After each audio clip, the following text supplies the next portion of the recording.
नमस्कार, आपका स्वागत है हमारे YouTube चैनल शिक्षा सखा पर।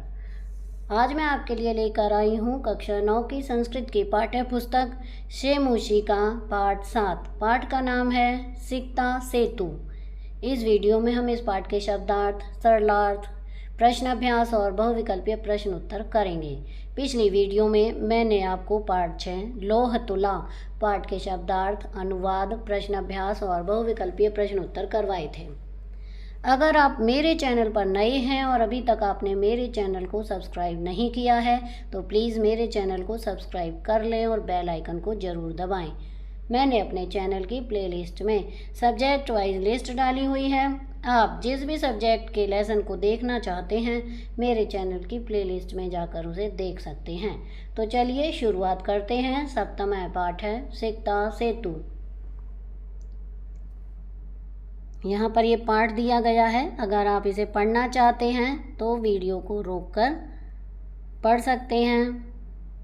हम सबसे पहले शब्दों के अर्थ को जानेंगे। तो चलिए शब्दार्थ करते हैं। सिक्ता रेत, सेतु माने पुल, तपस्या रथ, तपस्या में लीन, पितरी चरणई, पिता के द्वारा, क्लेशयनमान व्याकुल किया जाता हुआ, अधीतवान पढ़ा, कुटुंबी कुटुंबियों द्वारा, ज्ञाति जनई बंधु बांधवों द्वारा, गर्हित अपमानित,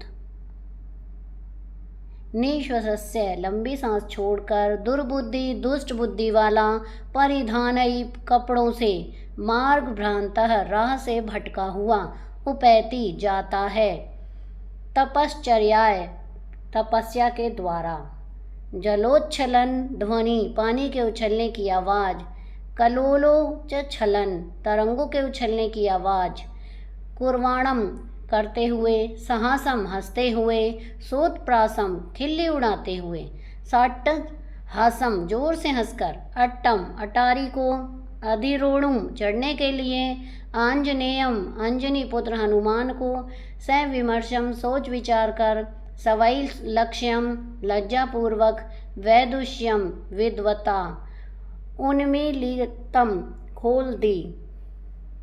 यहाँ पर ये हमारे शब्दार्थ पूरे हो गए हैं। अब हम इस पाठ के हिंदी अनुवाद करेंगे। प्रस्तुत नाट्यांश सोमदेव विरचित कथा सरिता सागर इतस्य सप्तम अध्यायोपरि आधारित अस्ति। अस्मिन् नाट्यांशे तपसा विद्यां प्राप्तुं यतनशीलः कश्चित् तपोदत्तः नामकः कुमारः चित्रितः अस्ति। तस्य मार्गदर्शनाय पुरुषवेशधारी देवराज इन्द्र तत्र आगतवान्। तत्र आगत्य देवराज सिक्ताभिः सेतुनिर्माणार्थं प्रयतते। एतद् दृष्ट्वा तपोदत्तः प्रहसन् वदति, किमर्थं भो बालुकाभिः जलबन्धं निर्मासि? ततो देवराजः प्रतिवक्ति, यद् यद् अध्ययनं श्रवणं पठनं विना यदि त्वं विद्यां प्राप्तुं शक्नोषि तदा अहमपि बालुकाभिः सेतुनिर्माणं कर्तुं शक्नोमि। देवराजस्य अभिप्रायं ज्ञात्वा तपोदत्तः विद्याप्राप्तिकामः गुरुकुलं गतवान्। सरलार्थ। प्रस्तुत नाट्यांश सोमदेव द्वारा रचित कथा सरिता सागर के 7वें अध्याय पर आधारित है। इस नाटक में तपस्या के द्वारा विद्या प्राप्त करने के लिए प्रयत्नशील कोई तपोदत्त नामक कुमार का वर्णन है। उसके मार्गदर्शन के लिए पुरुष वेशधारी देवताओं के राजा इंद्र वहां आए। वहां आकर देवराज रेत से पुल बनाने का प्रयत्न करने लगे। यह देखकर तपोदत्त हंसते हुए बोला, आप क्या कर रहे हो? रेत से पुल का निर्माण। तब देवराज ने उत्तर दिया कि जब अध्ययन, श्रवण और पढ़े बिना तुम विद्या प्राप्त कर सकते हो तो मैं भी रेत से पुल का निर्माण कर सकता हूँ। देवराज का अभिप्राय जानकर तपोदत्त विद्या प्राप्ति के लिए गुरुकुल जाता है। ततः प्रविशति तपस्यारतः तपोदत्तः। तपोदत्तः अहम अस्मि तपोदत्तः बाल्यै पितृचरणैः क्लेश्यमानोऽपि विद्यां न अधीतवान् अस्मि। तस्मात् सर्वैः कुटुम्बिभिः मित्रैः ज्ञातिजनैश्च गर्हितो अभवम्।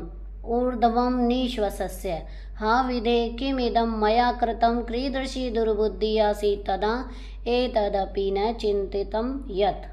सरलार्थ। तब तपस्या में लीन तपोदत्त प्रवेश करता है। तपोदत्त, मैं तपोदत्त हूँ। बचपन में पिता के द्वारा व्याकुल किया जाता हुए यानी डांटे जाते हुए भी विद्या नहीं प्राप्त की। इस कारण से सभी परिवार वालों द्वारा, मित्रों द्वारा और बंधु बांधवों द्वारा अपमानित हुआ। लंबी श्वास लेकर, हे विधाता, यह मैंने क्या किया? तब मैं कैसी दुर्बुद्धि वाला था, यह भी नहीं सोचा कि परिधानै अलङ्कारैर्भूषितोऽपि न शोभते नरो निर्माण भोगीव्य सभायां यदि वा गृहे। अन्वय, निर्मणि भोगीव नरः सभायां यदि वा गृहे परिधानै अलङ्कारै भूषितैरपि न शोभते। सरलार्थ, बिना मणि वाले सांप के समान मनुष्य सभा में अपना घर पर सुंदर वस्त्र आभूषण धारण करने पर भी विद्या के बिना सुशोभित नहीं होता है। अर्थात जिस प्रकार बिना मणि वाला सांप सुशोभित नहीं होता, उसी प्रकार बिना विद्या के मनुष्य सुशोभित नहीं होता है। चाहे उसने कितने ही सुंदर वस्त्र और आभूषण पहने हों, अतः हमें विद्या अवश्य ग्रहण करनी चाहिए। किंचित विमर्श भवतु किम एतेन दिवसे मार्गभ्रान्तः संध्यां यावद् यदि गृहम् उपैति तदपि वरं न असौ भ्रान्तौ मन्यते। अतो अहम् इदानीं तपश्चर्याया विद्यां वाप्तुं प्रवृत्तो अस्मि। जलोच्छलन ध्वनि श्रूयते। अये कुतो अयं कलोलोच्छलन ध्वनि महामतस्यो मकरो वा भवेत् पश्यामि तावत्। पुरुषमेकं सिक्ताभिसेतु निर्माण प्रयासं कुर्वाणं दृष्ट्वा साहसं हन्त न सत्यभावो जगति मूर्खाणां तीव्र प्रवाहायां नद्यां मूढो अयं सिक्ताभिसेतु निर्माणं प्रयतते। साठासं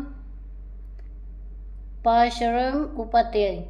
भो महाशय, किमिदं विधीयते अलम त्वं श्रमेण पश्य। सरलार्थ, कुछ विचार करके, ठीक है, ऐसा क्या? दिन में रास्ता भटका हुआ व्यक्ति यदि शाम तक घर आ जाए तो श्रेष्ठ है। वह व्यक्ति भटका हुआ नहीं माना जाता है। अतः मैं तपस्या के द्वारा विद्या प्राप्त करने के लिए तत्पर हूँ। पानी के उछलने की आवाज़ सुनाई देती है।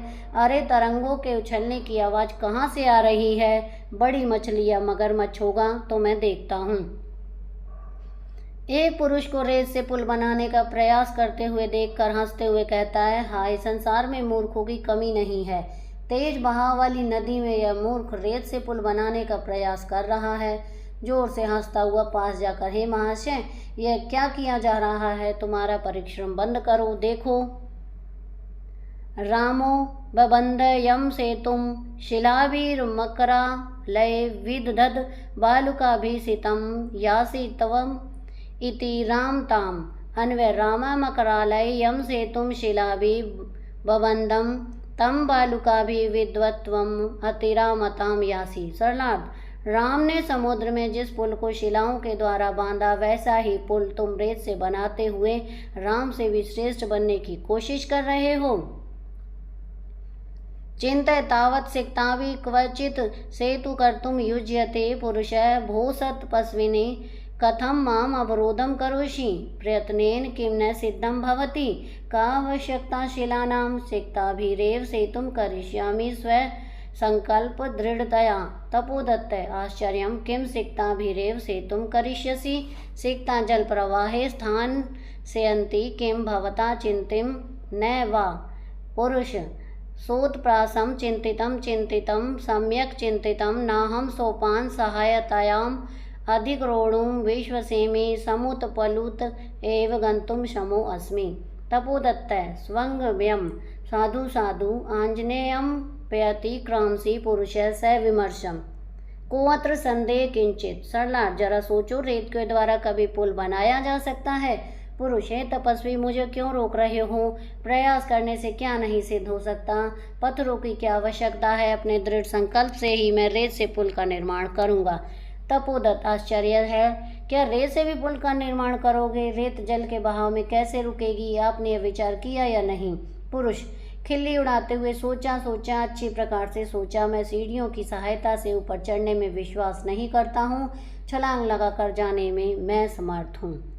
तपोदत्त व्यंग पूर्वक, अच्छा, अंजनी पुत्र हनुमान को भी लांघकर लांग रहे हो। पुरुष विचार करके, इसमें कोई संदेह है? अर्थात कोई संदेह नहीं, क्योंकि बिना लिप्यक्षराम तपोभिरेव केवलम यदि विद्या वशे सयुस्ते सेतुरेश तथा मम। अन्वय, यदि विद्या लिप्य अक्षर ज्ञानम बिना केवलम तपोभि एव ते वशे सयु तथा एष सेतु मम स्यात्। सरलार्थ, यदि विद्या लिपि अक्षर और ज्ञान के बिना केवल तपस्या ही तुम्हारे वश में हो सकती है, वैसे ही पुल मेरे वश में है। अर्थात जैसे तुम लिपि अक्षर और ज्ञान के बिना केवल तपस्या से ही विद्या प्राप्त कर सकते हो, वैसे ही बिना पत्थरों के मैं केवल रेत से ही पुल बना सकता हूँ। तपोदत्त सवैलक्षयम आत्मगतम अये मामे वोदिष्य भद्रपुरुषो अयम अधिक्षिप्ति नूनम सत्यम अत्र पश्यामि अक्षर ज्ञानम विनय वैदुष्यम आवपटुम अभिलाषम तद्वियम भगवत्या शारदयावमानना गुरुग्रहम तत् गतैव विद्याभ्यासो मया करणीय पुरुषार्थैरेव लक्ष्यम प्राप्यते। भुवनरोत्तम न अहम जाने यत् को अस्ति भवान परंतु भवदेवी उन्मीलितं मे नयन युगलम तपोमात्रेण विद्यां वाप्तुं प्रयतमानः अहमपि सिक्ताभिरेव सेतु निर्माण प्रयासं करोमि। तदिदानीं विद्याधनाय गुरुकुलमेव गच्छामि स प्रणाम गच्छति। सरलार्थ, तपोदत्त लज्जापूर्वक अपने आप से कहता है, अरे भला पुरुष मुझे उद्देश्य करके ही आरोपी लगा रहा है, निश्चय इसमें सत्य देखता है। मैं अक्षर ज्ञान के बिना ही विद्वता प्राप्त करना चाह रहा हूँ, तब तो यह देवी सरस्वती का अपमान होगा। मुझे गुरुकुल जाकर ही विद्या का अभ्यास करना चाहिए, परिश्रम से ही लक्ष्य प्राप्त किया जाता है।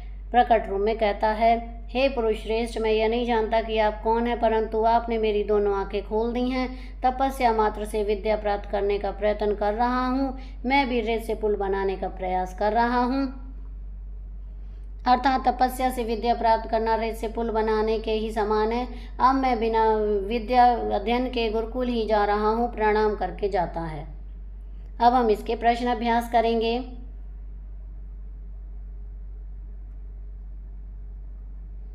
7 हैं इसमें प्रश्न, तो पहले हम करेंगे पहले प्रश्न का उत्तर। प्रश्न है, अधोलिखितानां प्रश्नानां उत्तराणि संस्कृत भाषया लिखत कै अनधीत तपोदत्त कई गर्हितो अभवत्। उत्तर है, अनधीत तपोदत्त सर्व कुटुम्बी मित्रैः ज्ञाति जनैश्च गर्हित अभवत्। प्रश्न है, तपोदत्त केन प्रकारेण विद्यां वाप्तुं प्रवृत्तो अभवत्। उत्तर है, तपोदत्त तपश्चर्याया विद्यां प्राप्तुं प्रवृत्तो अभवत्। तपोदत्त पुरुषस्य काम चेष्टां दृष्ट्वा अहसत्। उत्तर है, पुरुषमेकं सिक्ताभिः सेतु निर्माण प्रयासं कुर्वाणं दृष्ट्वा अहसत्। तपोमात्रेण विद्यां प्राप्तुं तस्य प्रयासः कीदृशः कथितः। उत्तर है, तपोमात्रेण विद्यां प्राप्तुं तस्य प्रयासः सिक्ताभिरेव सेतु निर्माण प्रयासमेव कथितः। अन्ते तपोदत्त विद्याग्रहणाय कुत्र गतः। उत्तर है, अन्ते तपोदत्त विद्याग्रहणाय गुरुकुलं गतः। प्रश्न 2, भिन्न वर्गीयं पदं चुनुत यथा अधिरोढ़ुं गन्तुं सेतुं निर्मातुम्। इसका उत्तर है सेतुं। निश्वस्य चिंत्य विमर्श उपैत्य। इसका सही उत्तर है चिंत्य। विश्वं वपसीमि पश्यामि करिष्यामि अभिलाषामि। उत्तर है करिष्यामि। तपो भी दुर्बुद्धि सिक्ता भी कुटुम्ब भी। इसमें जो अलग है वो है दुर्बुद्धि। अब आगे है प्रश्न 3, रेखांकितानि सर्वनाम पदानि कस्मै प्रयुक्तानि। 1, अलमलम तव श्रमेण। उत्तर है पुरुषाय। दूसरा है, न अहम सोपान मागई रट्टम धिरोड़ुम विश्वसीमि। उत्तर है पुरुषाय।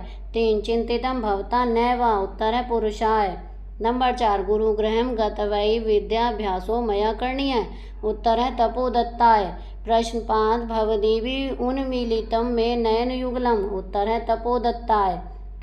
अधोलिखितानि कथनानि के प्रति कथयति। उत्तर है नंबर 1, हा विदे किमिदम मया कृतम। तपोदत्त ने कहा विधिम से। नंबर 2, भो महाशय किमिदम विधीयते। तपोदत्त ने पुरुषम से कहा। नंबर 3, भो अस्त परिवन कथम माम उपरुणस्ति। पुरुष ने तपोदत्त से कहा। नंबर 4, सिक्ता जल प्रवाहे स्थास्यति किम। तपोदत्त ने पुरुषम से कहा। नंबर 5, ना अहम जाने को अस्ति भवान। तपोदत्त ने पुरुषम से कहा। प्रश्न 4, स्थूल पदा अन्यधिकृत्य प्रश्न निर्माणम कुरुत। क्या तपोदत्त तपश्चर्या विद्यम वाप्तुम प्रवतो अस्ति। उत्तर, तपोदत्त केन प्रकारेण विद्या भवातापम प्रवतो अस्ति। क्या तपोदत्त कुटुम्बिभिः स्त्री गर्हित अभवत्। उत्तर है कै कुटुम्बिभिः मित्रैः गर्हित अभवत्। नंबर 3, पुरुषः नद्यां सिक्ताभिः सेतु निर्माणं प्रयतते। उत्तर है पुरुषः कुत्र सिक्ताभिः सेतुं निर्माणं प्रयतते। घ तपोदत्त अक्षर ज्ञानम विनय वैदुष्यम आपनुतुम अभिलषति। उत्तर तपोदत्त कम विनय वैदुष्यम वाप्तुम अभिलषति। निर्णय तपोदत्त विद्या अध्ययनाय गुरुकुलम अगच्छत्। उत्तर है तपोदत्त किमर्थम गुरुकुलम अगच्छत्। नंबर 4, गुरुगृहं गत्वै विद्याभ्यास करणीयम्। उत्तर कुत्र गत्वै विद्याभ्यासं करणीयम्। प्रश्न 5, उदाहरण अनुसृत्य अधोलिखित विग्रह पदानां समस्त पदानि लिखत। विग्रह पदानि समस्त पदानि यथा संकल्पस्य साततयेन। संकल्पसाततयेन के अक्षराणाम ज्ञानम अक्षर ज्ञानम। ख सिक्ताया सेतु, तो इसका है सिक्ता सेतु। ग पितुः चरणैः पितृचरणैः। घ गुरुगृहं ण विद्यायाः अभ्यास विद्याभ्यास। प्रश्न 6, उदाहरण अनुस्मृत्य अधोलिखितानां समस्त पदानां विग्रहं कुरुत। समस्त पदानि विग्रह यथा नयन युगलम, तो नयनयो युगलम। उत्तर क जल प्रवाहे जलस्य प्रवाहे। ख तपश्चर्याय तपसचर्यया। ग जलोच्छलन ध्वनि जलस्य उच्छलनस्य ध्वनि। ग सेतु निर्माण प्रयास सेतु निर्माणस्य प्रयासः। प्रश्न 7, उदाहरण अनुसृत्य कोष्ठकात् पदम आदाय नूतनं वाक्यद्वयं रचयत। क यथा अलम चिंतया अलम योगे तृतीया विभक्ति। 1, अलम भयेन भय। 2, अलम कोलाहलेन कोलाहल। ख यथा मामू अनु से गच्छति अनुयोगे द्वितीय विभक्ति। 1, गृहम अनु मम विद्यालय अस्ति गृह। नंबर 2, पर्वतम अनु नदी बहती पर्वत। ग यथा अक्षर ज्ञानम विनय वैदुष्यम प्राप्तुम अभिलषसि बिना योगे द्वितीय विभक्ति। 1, परिश्रमम विनय त्वं प्रथम स्थानं प्राप्तुम भिलषसि परिश्रम। नंबर 2, अभ्यासम विनय त्वं विद्यां प्राप्तुम भिलषसि अभ्यास। यहाँ पर ये योग्यता विस्तार है। अगर आप इसे देखना चाहते हैं तो यहाँ पर वीडियो को रोककर देख सकते हैं। इसमें बताया गया है कि कथा सरित सागर के जो रचयिता हैं वो श्री सोमदेव भट्ट हैं। ये श्री राजा अनंत देव के सभापति के पंडित थे। कवि ने रानी सूर्यमती के मनोविनोद के लिए कथा सरित सागर नामक ग्रंथ की रचना की। यहाँ पर ये पर्यायवाची दिए गए हैं। इदानीम काधुना सांप्रतम संप्रति जलम वायु उदकम सलीलम नदी सरित तटिनी तरंगिनी पुरुषार्थ उद्योग उद्यम परिश्रम। विलोम शब्द दुर्बुद्धि का है। सुबुद्धि गर्हित का प्रशंसित है, प्रवृत्त का निवृत्त है, अभ्यास का अनभ्यास है, सत्यम का असत्यम। अब हम इसके आगे बहुविकल्पीय प्रश्न उत्तर करेंगे। प्रश्न 1, अस्य पाठस्य किम नाम अस्ति। गोदोनम सिक्ता सेतु कल्पतरु या जटायु शौर्यम। इसका सही उत्तर है सिक्ता सेतु।